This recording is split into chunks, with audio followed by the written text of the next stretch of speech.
Hello guys, welcome back to my channel. More another নতুন video আপোনালোকক স্বাগতম জনাইছো। আজি আৰু মোৰ ভিডিওটো ষ্টাৰ্ট কৰিছো মোৰ ৰুমৰ পৰা।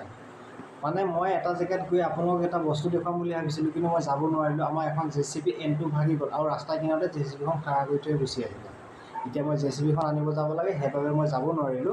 আৰু যদি মোৰ চেনেলটো নতুনকৈ চাই আছে, লাইক কমেণ্ট শ্বেয়াৰ সাবস্ক্ৰাইব কৰি ল'ব, নতুন নতুন ভিডিঅ'বোৰ পাই থাকিব। ভিডিওটো স্কিপ নকৰিব, ভিডিওটো চাই খুবেই ভাল লাগিব। A few moments later.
চকাটো বেয়া হৈ গ'ল, এটা লেণ্ডালে ভাগি গ'ল।